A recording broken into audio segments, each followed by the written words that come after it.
Check, Bobby. Hello, thank you for tuning in to the Diaspora panel. We are the voice of the diaspora. I do have with me, as always, I have Mr. Allah Itan Adedigba, who is based in America. Mr. Adedigba, you are welcome to today's meeting. Thanks for having me. I also have Mr. Olalawal, based in Canada. Mr. Lawal, you are also welcome. Thank you for having me, and good day to all our viewers. So I want to say a very, very good welcome to our new subscribers. Thank you for subscribing and thank you for sharing. And for all those who are making comments, thank you for all those comments. We are happy that you are making those comments and we have been replying you.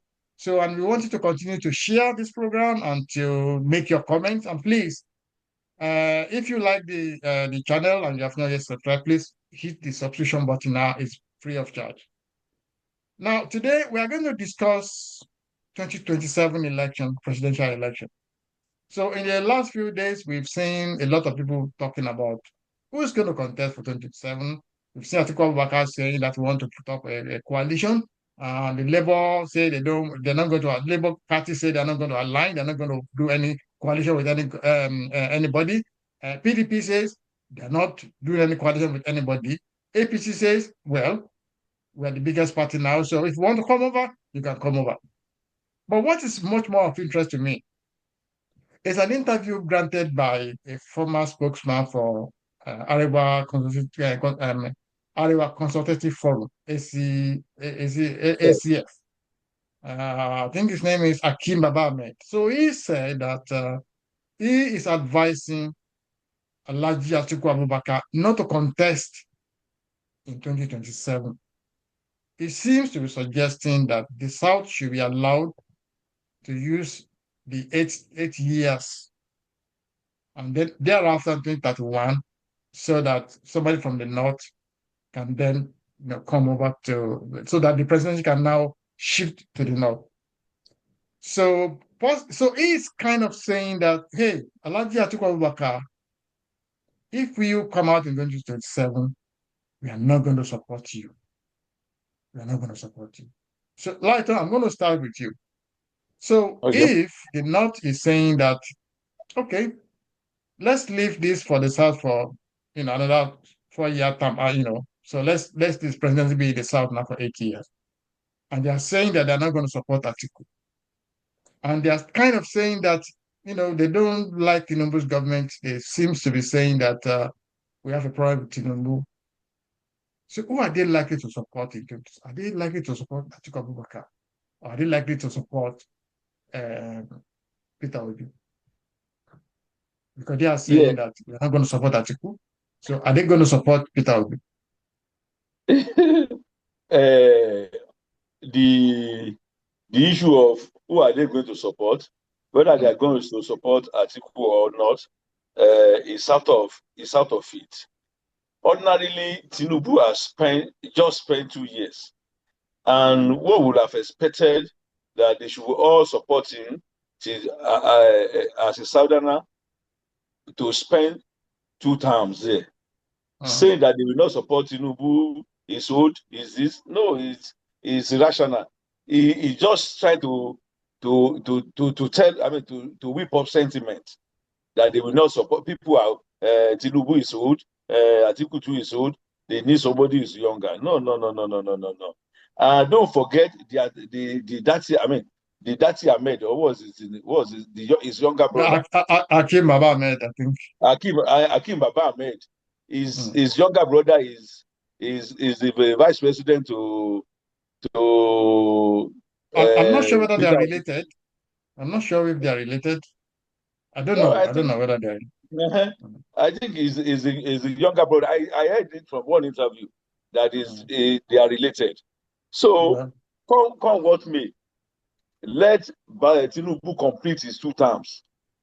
What he's saying very big is, whenever they don't have where they can't wield power, where they don't have too much say. They try to deride, they try to malign, they try to revive that place. That is what is going on in the north. The northern majority of the Hausa Fulanis that they are not happy with the new government. I must tell you the real fact.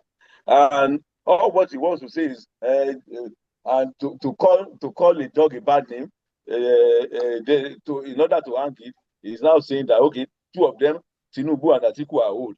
We need younger, we need fresh blood with idea. Somebody who's not the head related is not challenged. So all this thing is rubbish, right? And is I can't buy into to it.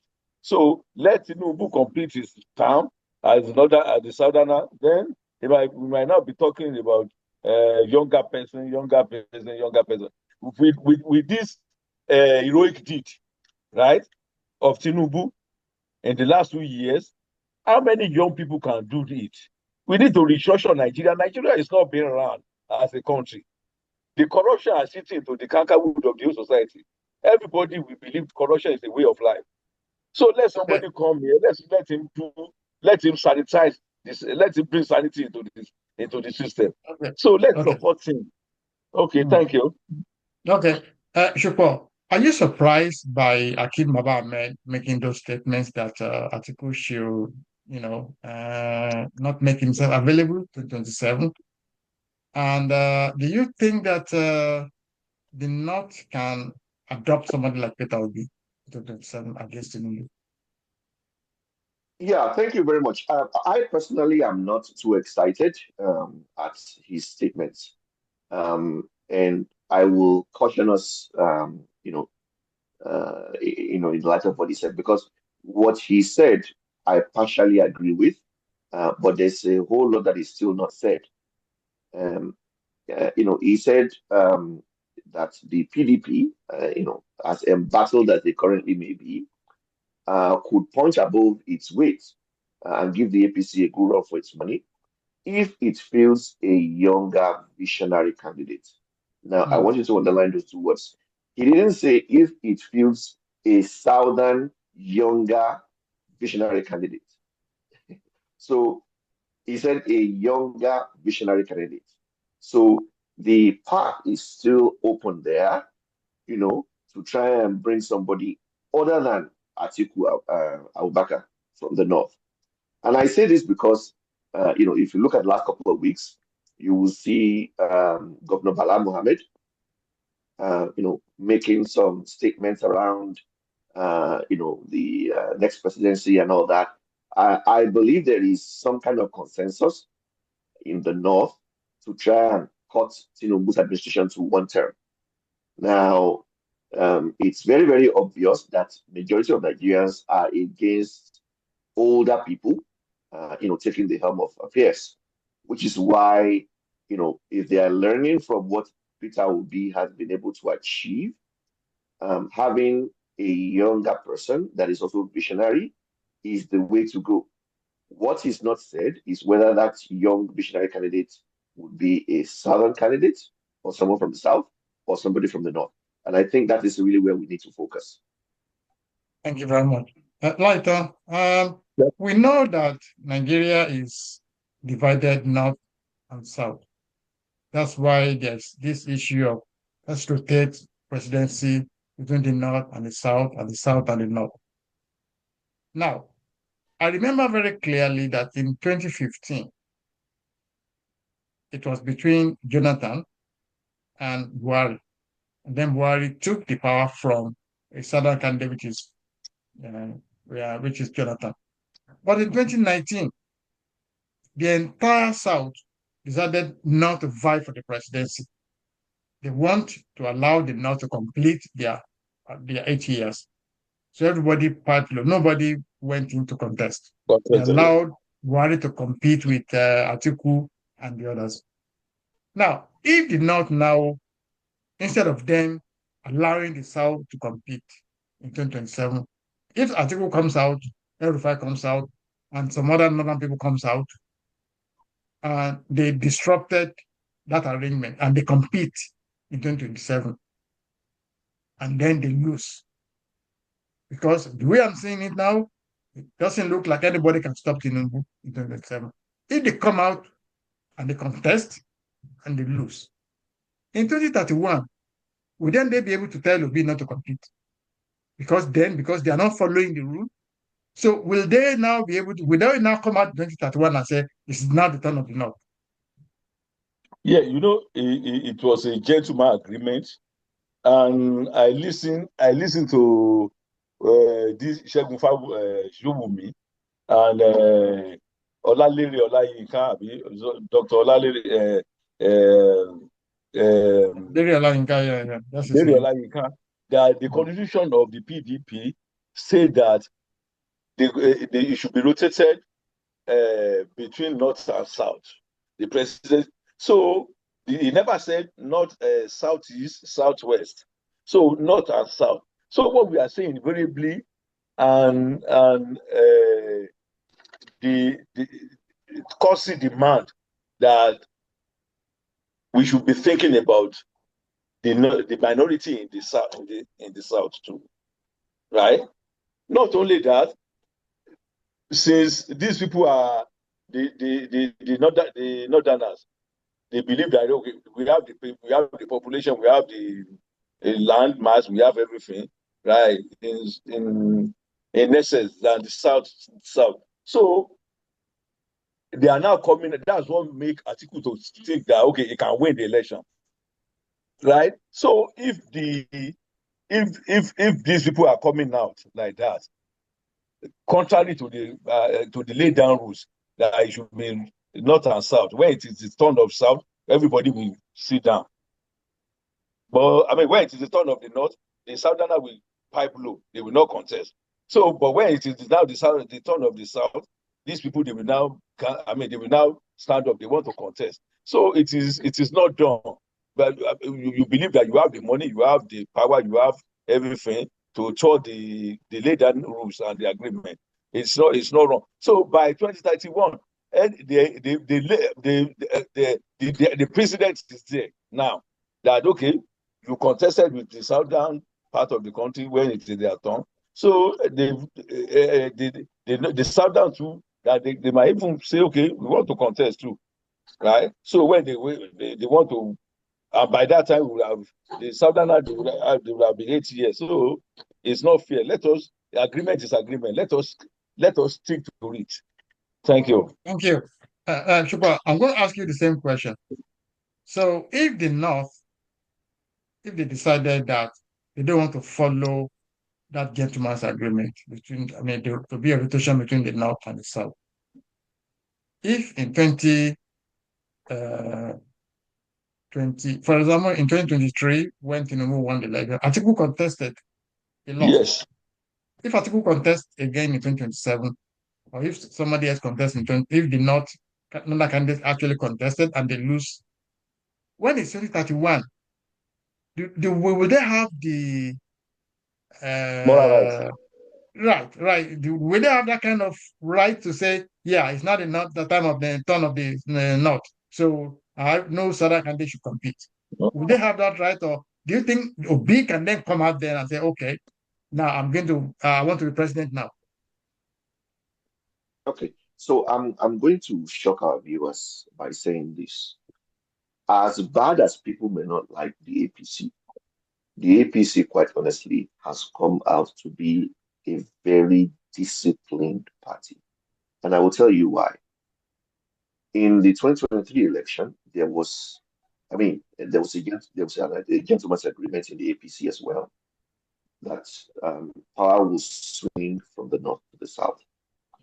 Buhari completed his 8 years. As disastrous as those years were, one of the things that Bola Tinubu said was he never went, to get any contracts, and he never jostled, or actually even criticized the Buhari administration. But when it was time for APC to put a candidate forward, they honored that agreement. They put forward a southerner, Bola Tinubu from the southwest. Now, if you look at the PDP also had, a similar gentleman's agreement. So PDP was actually supposed to have fielded a southerner to run against Bola Tinubu. Did they do that? No. Very undisciplined. So, however it happened, Atiku Abubakar became the party's nominee, which bulked that arrangement or that gentleman's agreement.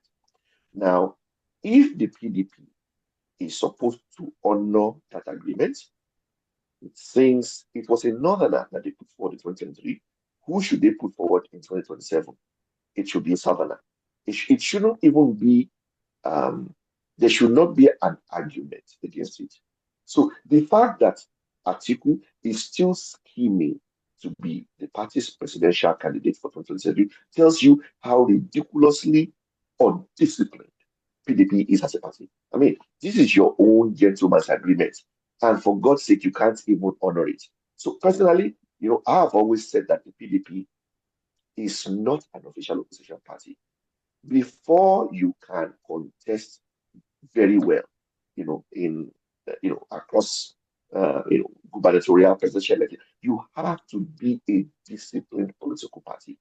So to be very honest, I don't have any confidence in the PDP's ability to be able to field a Southern in 2027 because with all of the defections that has happened, I believe the PDP is in much worse shape than it was even in 2023. So that for me, that's kind of my thinking. It would be nice for them to honor that gentleman's agreement and demonstrate to Nigerians that they can actually honor agreements within their party. How much more, reach across the aisle to work, with other parties for a better Nigeria. Let's wait and see what happens. But I don't believe that the northern faction within the PDP is willing to field this other candidate. I think, they've seen the handwriting on the wall that they need a younger person that is visionary. I think they're going to try and look for a northern candidate that actually fills that profile. Okay. Okay, sure. Lighter, I'm Yeah. looking at PDP. They've lost Obi. They've lost Kwangwaso. Now they've lost their South-South base. Delta is gone. Edo State is gone. Akwa Ibom is going. Bayelsa is on the way. So they've they've lost the Southeast as well. So they've kind of lost the entire South. So what do you think is the best option for PDP as at the moment? What should they do to come back to contention? You see, till tomorrow, I still give it to this enigma, Tinubu. When Obasanjo, when he won the second, a second term, he made sure he won all the southwest countries, states. Right. Tinubu then continued to go around. He made sure he was consulting, making people, sending his commissioners from Ekiti, go to Ekiti, from Osun, go to Osun, from Oyo, go to Oyo, from Kwara, Laya Muhammad, go to Kwara, from Kogi, go to Kogi. Right, he planted them. Then they are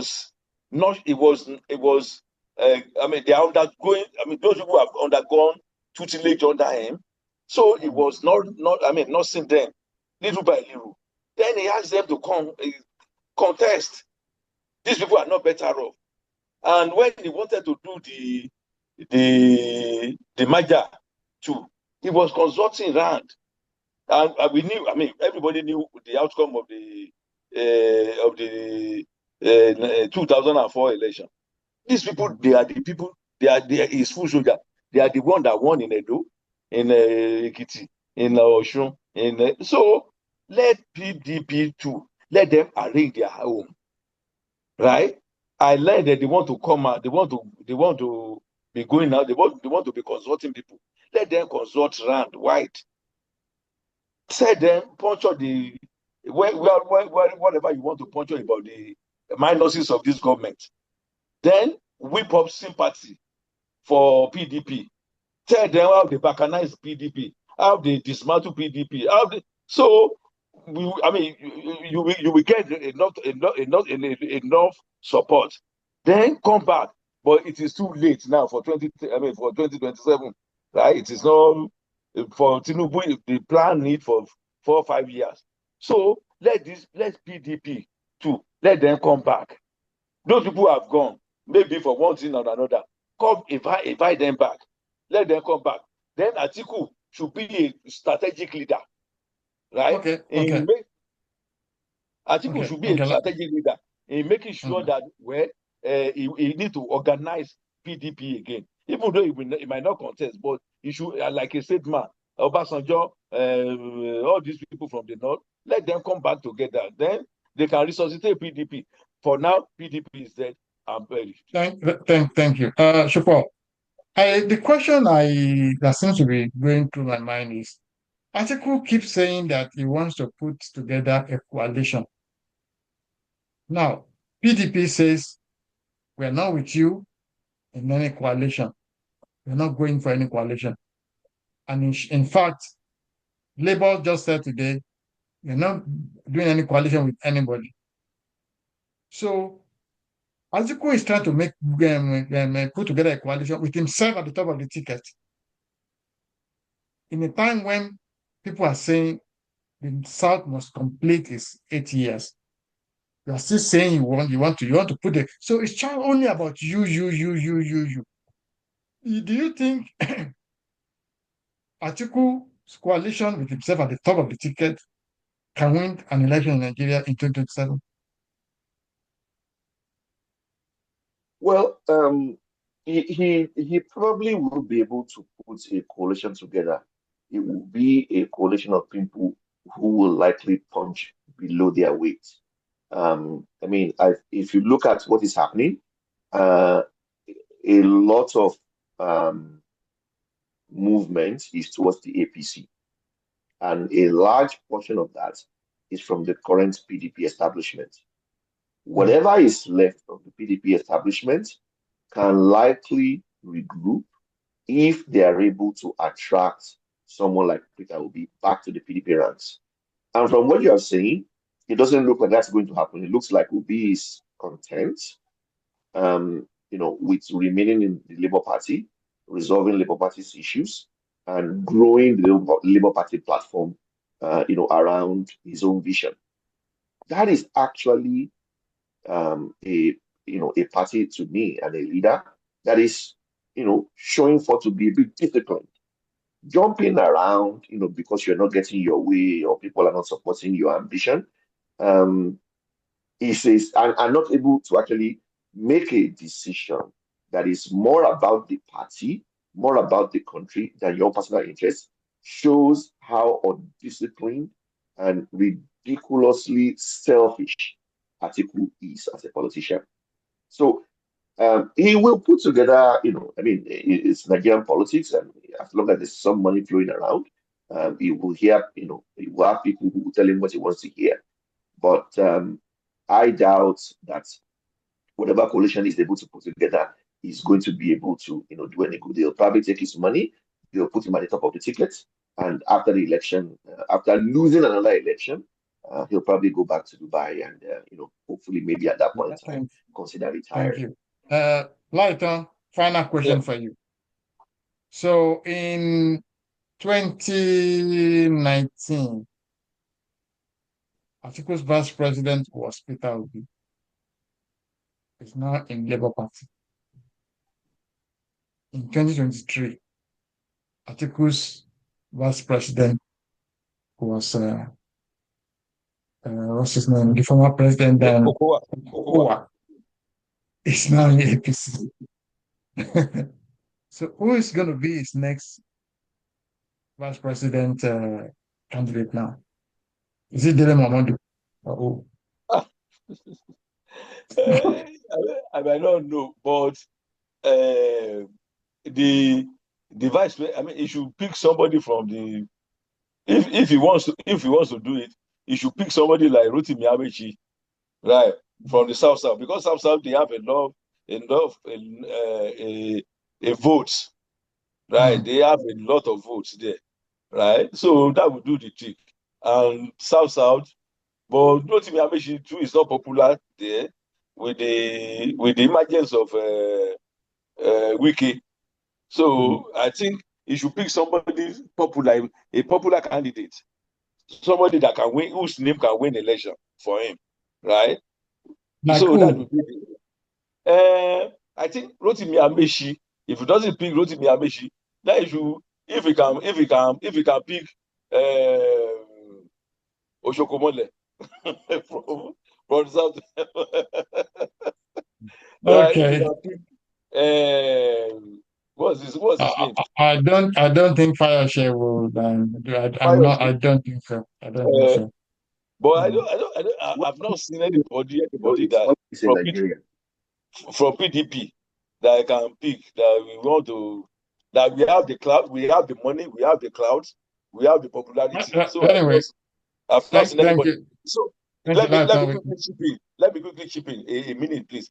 If Atiku would have been the statesman as he's trying to be, he would have made sure he built the PDP, right? Then he stepped aside like Tinubu did. When Tinubu was asking people to come, so he stepped down for this guy to become the vice president of Buhari, right? Professor Oshibajo. So he waited for 8 years. Right now, when it was his turn, then he said, "It is my turn." Right? He should make that sacrifice. Tinubu, Atiku should make that sacrifice too. Thank you. Thank you so much, Olaitan. So, Shukbo, who do you think is the best bet now to be vice president for Atiku? Because all the people who have the clout, who can deliver, has now left.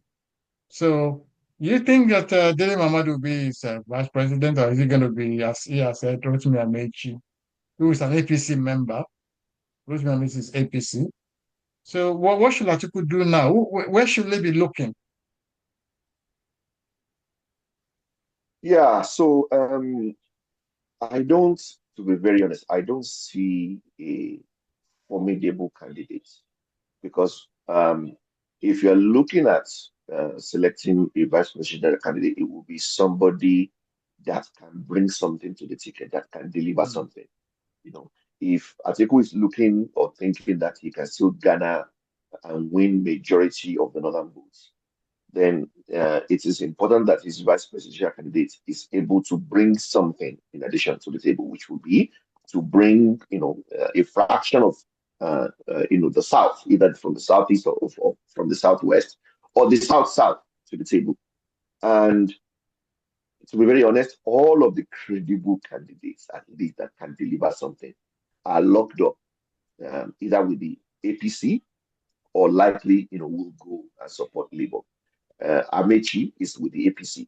He may not have much now, um, and he may not be fully supporting Tinubu. But you see, the discipline that the APC has as a party, if you are not getting something now, does not mean you are not going to get something in the future. If you remain loyal and you help meet the party's mandate. So that's why I think El Rufai made a gross mistake by leaving the party. You cannot, you can disagree, but you don't necessarily have to leave the party. To pursue your own selfish interest. So if you look at all the people, Wike is tied up. He's a member of the PDP, but we can as well count him to be the APC. Fayoshe, these are people that likely may not. So I don't see any credible candidate that he can pick from. Um, to be very honest, he can pick anybody, but I don't think he's going to have somebody, in the current crop of politicians that will be able to bring something substantial to the table. Thank you, Shukwa. We've come to the end of today's deliberation, and I want to say a big thank you to my friend, Mr. Olaitan Adediba, all the way from United States of America. Thank you so much for coming today. Yes, thanks for having me today. And also, Mr. Lalawal, all the way from Calgary in Canada. Thank you so much for your contribution for today. Thank you for having me. To all our viewers, thank you again for tuning in. And so we hope to see you again by God's grace next Sunday when we're going to bring you another topic and that's our panel. Till then, thank you and goodbye.